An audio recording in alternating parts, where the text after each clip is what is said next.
Hi பா எல்லாம் எப்படி இருக்கீங்க? இன்னைக்கு நம்ம செரின் வீட்டு சாப்பாடுல என்ன பண்ண போறோம் அப்படினு பாத்தீங்கன்னா நான்வெஜ் மெனு தான் பண்ண போறோம். அதுவும் பிரேக்ஃபாஸ்ட்டுக்கு பண்ண போறோம். அதுவும் மட்டன் வெச்சு மட்டன் குழம்பு அப்புறம் பூரி. நம்ம இன்னைக்கு பண்ண போற மட்டன் குழம்பு பாத்தீங்கன்னா பூரிக்காக மட்டும் கிடையாது. சாதத்துக்கோ சரி, சப்பாத்தி, இட்லி, தோசை இந்த மாதிரி எது செஞ்சாலுமே நம்ம சைட் டிஷ்ஷா வச்சு சாப்பிட்றதுக்கு ரொம்ப அருமையா இருக்கும். அந்த மாதிரி இன்னைக்கு நம்ம வந்து மட்டன் குழம்பு பண்ண போறோம். அதுவும் இன்ஸ்டன்ட் மசாலா வச்சு மட்டன் குழம்பு பண்ண போறோம். தேங்காய் ஊத்தாம. இப்போ வாங்க முதல்ல மட்டன் தாளிச்சு விட்டுறலாம். குக்கர் வச்சுட்டு எண்ணெய் ஊற்றிக்கலாம். எண்ணெய் காஞ்சதுமே 3 கிராம்பு, 3 ஏலக்காய், இந்த மாதிரி பெரிய துண்டாக இருக்கிறதுனால நான் 2 துண்டு பட்டை சேர்த்துக்கிறேன். பட்டை கிராம்பு பொரிஞ்சதுமே கொஞ்சம் கருவேப்பிலை,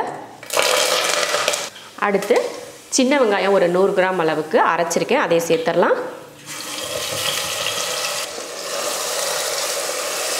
இந்த வெங்காயத்தை வந்து நல்லா பொன்னிறமாக வதக்கி விட்டுறலாம்.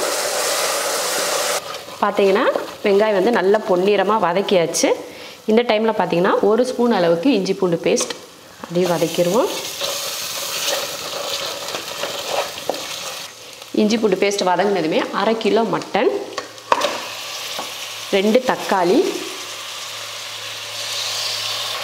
கொஞ்சமாக மஞ்சள் தூள், தேவையான அளவுக்கு உப்பு, ஒரு பெரிய உருளைக்கிழங்கு, இதெல்லாம் வதக்கி விட்டுருவோம்.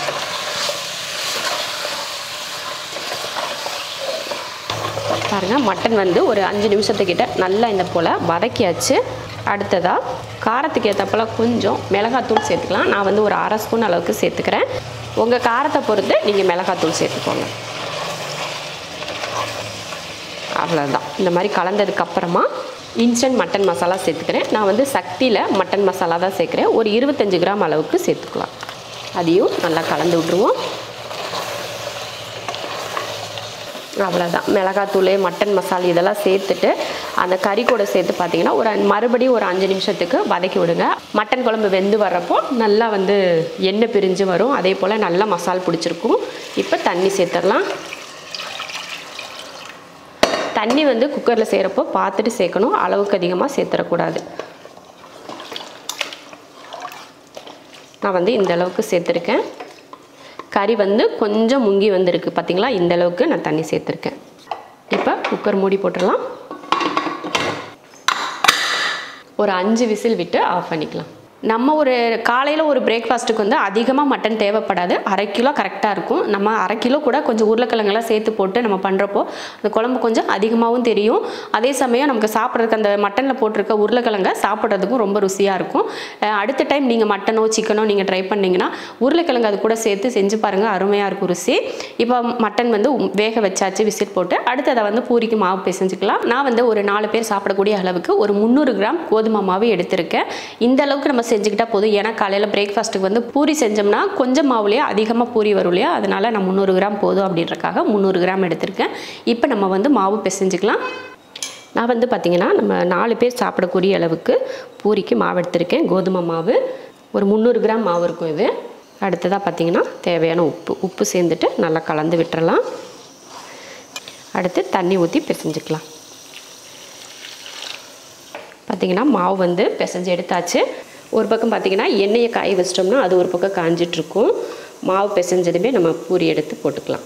இப்போ பார்த்திங்கன்னா மாவு வந்து பிசைஞ்சு எடுத்தாச்சு. ரொம்ப நேரம்லாம் பூரிக்கெல்லாம் மாவு வந்து ஊற வைக்கணும்னு கட்டாயம் கிடையாது. மாவு பிசைஞ்சாச்சு. இப்போ குழம்பு வந்து குக்கரில் விசிலேருந்து ஆஃப் பண்ணி ஸ்டீமும் நல்லா இறங்கிடுச்சு. எடுத்து பார்த்துடலாம். அவ்வளோதான். பாருங்க, மட்டன் குழம்பு அருமையாக ரெடியாக இருக்குது. நம்ம இப்படியே எடுத்து சாப்பிடக்கூடாது இல்லையா? சரி, மறுபடியும் கொஞ்சம் நேரம் இதை வேக வைக்கணும். ஒரு 10 நிமிஷத்துக்கு ஸ்டவ் ஆன் பண்ணிவிட்டு வேக வச்சுக்கலாம்.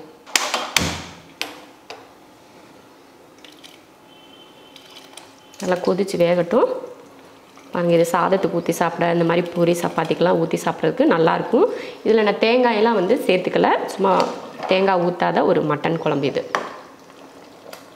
ஒரு 10 நிமிஷத்துக்கு வேகட்டும். இப்போ பார்த்திங்கன்னா மட்டன் நம்ம எப்பயுமே பார்த்திங்கன்னா மட்டன் சிக்கன் எதில் குக்கரில் செஞ்சாலுமே நம்ம கொஞ்சம் நேரம் வேக வைப்போம் இல்லையா? அந்த மாதிரி இப்போ ஒரு 10 நிமிஷத்துக்கு வேக வச்சுருக்கேன். இப்போ நம்ம குழம்பு வந்து வேறு அடுப்புக்கு மாற்றி வச்சுட்டு நம்ம பூரிக்கு ரெடி பண்ணிக்கலாம். இப்போ மாவு எடுத்து தேய்ச்சிக்கலாம். எப்போயுமே நம்ம சின்னதாக தான் மாவு, பூரிக்கு வந்து மாவு வந்து சின்னதாக தான் எடுத்துருப்போம். அதே போல் குட்டி குட்டியாக தேய்ச்சி எடுத்துக்கலாம். இது போல் இந்த சைஸ் இருந்தால் போதும் பூரி. ரொம்ப பெருசெல்லாம் தேவையில்லை. ஏன்னா நம்ம கடாய் வந்து நார்மலாக சின்னதாக வச்சுருப்போம் இல்லையா? அதனால் ரொம்ப பெருசெல்லாம் வேணாம். இந்த அளவுக்கு போட்டுக்கிட்டால் போதும்.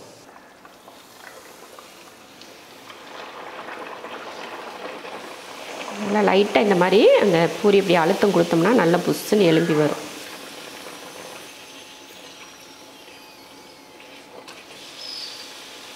அவ்வளோதான். 2 பக்கமும் இது போல் வேக வச்சுட்டு எடுத்துருவோம். நல்லா எண்ணெயை வடிய விட்டுட்டு மாற்றிடலாம். சூப்பரான பூரி நம்ம போட்டு எடுத்தாச்சு. குழம்பும் பார்த்திங்கன்னா 10 நிமிஷம் கிட்ட நல்லா வெந்துருச்சு. இப்போ எடுத்து பார்க்கலாம். பார்த்திங்கன்னா ஒரு 10 நிமிஷத்துக்கிட்ட மட்டன் குழம்பு நல்லா கொதிக்க வச்சாச்சு. பார்த்திங்கன்னா குழம்பு நல்லா கெட்டி சேர்ந்து வந்துருச்சு. பார்த்திங்களா, இப்படியே இந்த மாதிரி பக்குவத்தில் இருந்தால் தான் சாதத்துக்கும் சரி சப்பாத்தி பூரிக்கும் சரி ரொம்ப நல்லாயிருக்கும். அவ்வளோதான். இப்போ அடுப்பை ஆஃப் பண்ணி விட்டுலாம். சூப்பரான ஒரு மட்டன் குழம்பும் பூரியும் ரெடி பண்ணியாச்சு. மட்டன் குழம்பு, பூரி, இட்லி, தோசை, சப்பாத்தி இந்த மாதிரி எது நீங்கள் பிரேக்ஃபாஸ்ட்டுக்கு பண்ணாலும் சரி இந்த மாதிரி ஒரு மட்டன் குழம்பு செஞ்சிட்டிங்கன்னா சூப்பராக இருக்கும். கண்டிப்பாக இதே மெத்தடில் மட்டன் குழம்பு செய்யுங்க. அதுவும் இன்ஸ்டன்ட் மசாலா போட்டு நிறைய பேர் கேட்டிருக்கீங்க என்கிட்ட, என்ன இன்ஸ்டன்ட் மசாலா போட்டு செஞ்சிங்கன்னா அது எப்படி டேஸ்ட்டாக செய்கிறது அப்படின்னு சொல்லிட்டு கேட்டிருந்தீங்க. அதுக்காக தான் நான் அன்றைக்கி ஒரு நாள் சிக்கனில் செஞ்சு காட்டினேன், இப்போ ஒரு நாள் மட்டனில் செஞ்சு காட்டியிருக்கேன். கண்டிப்பாக இதே மெத்தடில் செஞ்சு பாருங்கள். இப்போ ஏதாவது ஒரு வீட்டில் நம்ம இப்போ தீபாவளியே வருதுன்னு வச்சுக்கோங்க, தீபாவளிக்காக இருந்தாலும் சரி ஏதோ ஒரு ஃபங்க்ஷன் நம்ம காலையில் நான்வெஜ் தான் செய்வோம். சண்டே இந்த மாதிரியெல்லாம் எடுத்துக்கலாம். ஞாயிற்றுக்கிழமை இது மாதிரியெல்லாம் எடுத்தோம்னா நான்வெஜ் நம்ம காலையிலே வாங்கிடுவோம். சரி, காலையில் இட்லி இந்த மாதிரி கறி குழம்பு செய்வோம், சிக்கன் குழம்பு இட்லி இந்த மாதிரிலாம் ஏதாவது ஒரு காம்போவில் நான்வெஜ் இருக்கும். அந்த மாதிரி இருக்கப்போ இது போல் மட்டன் வாங்கினீங்கன்னா இந்த மெத்தடில் செய்யுங்க, ரொம்ப அருமையாக இருக்கும். இட்லி, தோசை, சப்பாத்தி, அப்புறமா பூரி, சாதம் இந்த மாதிரி எதுக்கு வேணாலும் நீங்கள் சாப்பிட்டுக்கலாம். எல்லாத்துக்கும் பொருத்தமாக தான் இருக்கும் இந்த குழம்பு. அவ்வளோதான். இதே போல் செஞ்சு பார்த்துட்டு எப்படி இருக்குன்னு சொல்லிட்டு கமெண்ட்டில் சொல்லுங்கள். பிடிச்சிருந்தா லைக் பண்ணிவிட்டு ஷேர் பண்ணிவிட்டு நம்ம ஷெரின் வீட்டு சாப்பாடு சேனலை சப்ஸ்கிரைப் பண்ணி பக்கத்தில் இருக்க பெல் ஐக்கானை கிளிக் பண்ணி வச்சுக்கோங்க.